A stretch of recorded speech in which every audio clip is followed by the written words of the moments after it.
Господи Исусе Христе, Сине Божий, помилуй меня грешного. Svetija Duh. Amin. Возлюбленого Христа Бога, братья и сестры,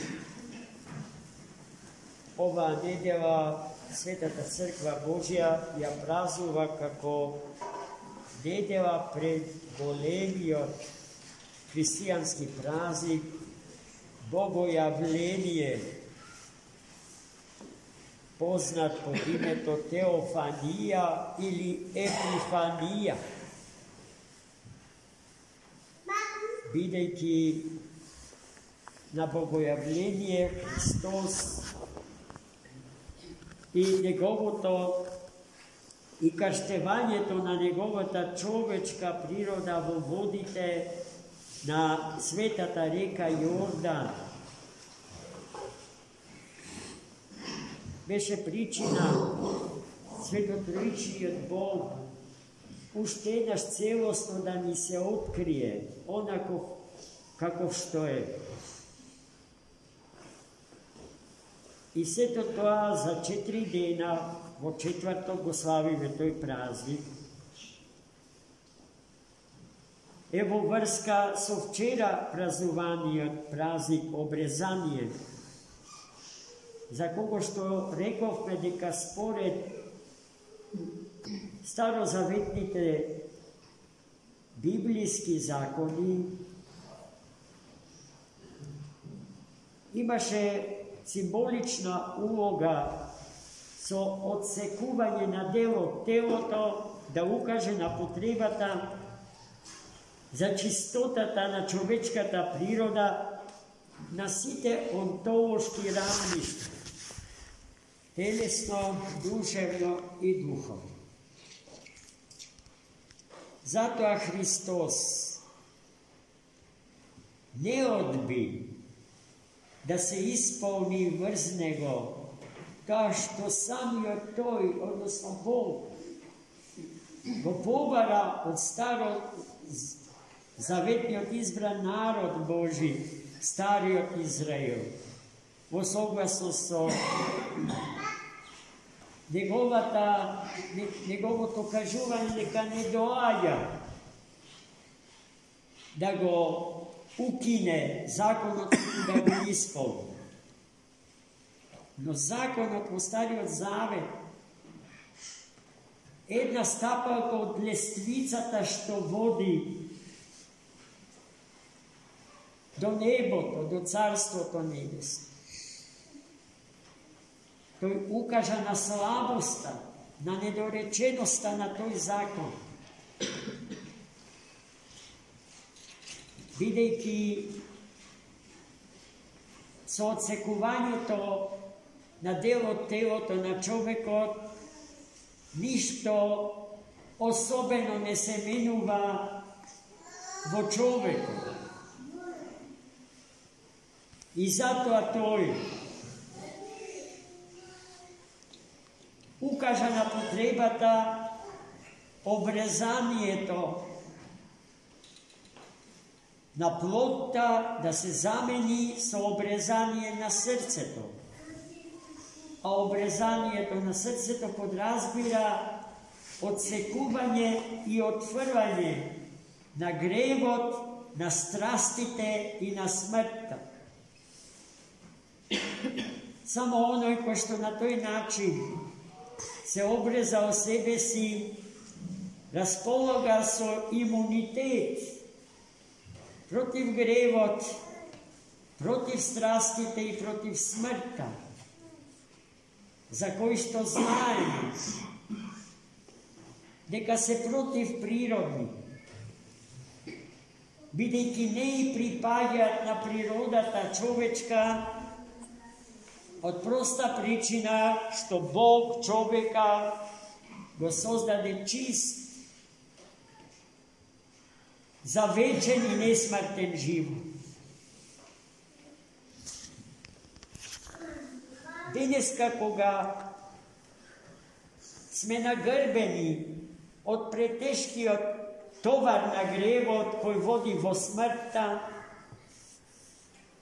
имаме прека потреба од обрезанието на срцето, односно од крштевањето со вода и дух, онака како што се крсти и самиот Христос, чија човечка природа е архетипска за нашата природа, што сега и овде ја носи. Затоа во денешното евангелско четиво светиот апостол евангелист го отсликува во кратко портретот на личноста што ќе го крсти Христа Господа во водите јордански. Тоа е великиот пророк, претеча и крстител Христос Јован, Христов Јован, кој што се труди да живее во чистотата надвор од која што човекот не функционира како човек и постои опасност од светот на антрополошките вредности да стане дел од зоолошкиот свет. Човекот може да ги изгуби човечките карактеристики и да поживотини. Тоа е несаканиот правец на движење. Но истиот тој човек може да се обожи, да стане Бог од Бога по благодат. И токму тој правец на движење е правецот што Бог му го благослови на човекот во денот кога го создаде во Еден. Статус кво не постои, браќи и сестри. Или растеме, или се смалуваме, или напредуваме, или назадуваме. Но рековме, еден од тие два правца го избираме слободно. Никој не може да не присили на едното или на другото. Но за изборот да биде правилен, потребно е да се владее со вистинско знаење, со вистинска гноса. Токму со тоа знаење владееше светиот пророк, претеча и крстител Христов Јован,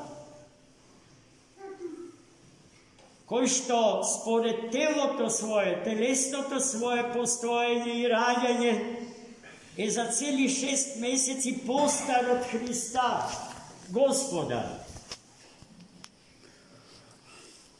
Но тој вели на едно место вака: треба да го крстам оној кого што пред кого што сум физички, а кој што е неспоредливо постар од мене, имајќи ја пред себе божествената природа Христова.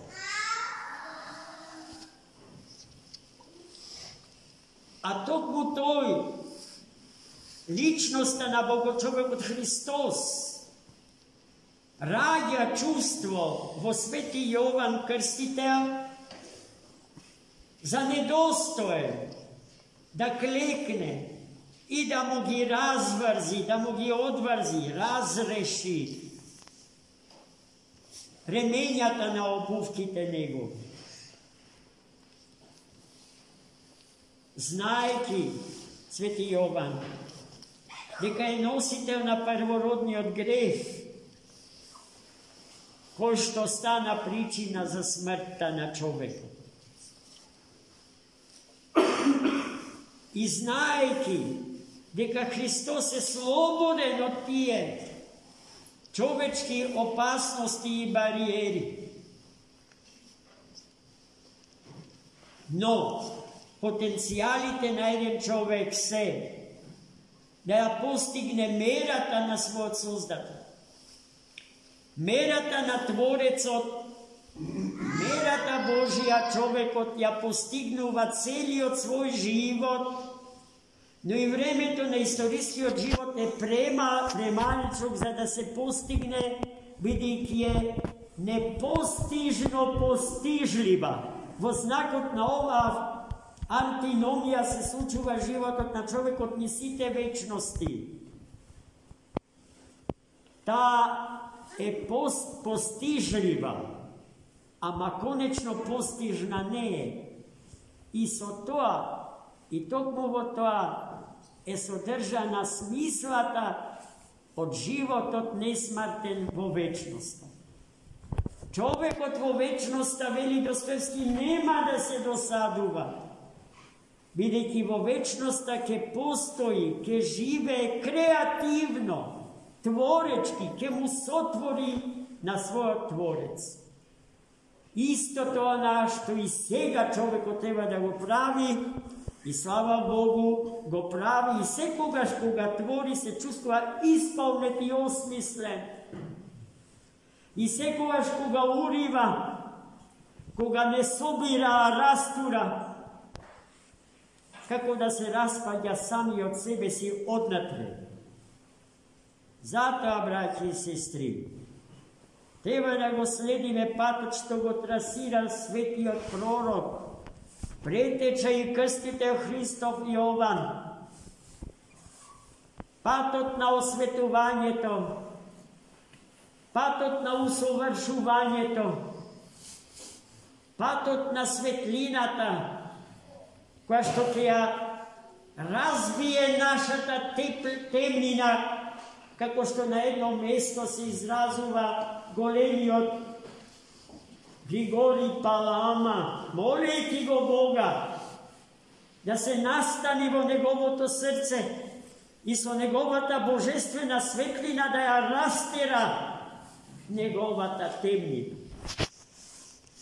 И така, растејќи по мерата од растот на височината Христова, да му станеме светлина на овој свет, малечки сонца на големото сонце на правдата, Христос Бог. Амин. За многу години.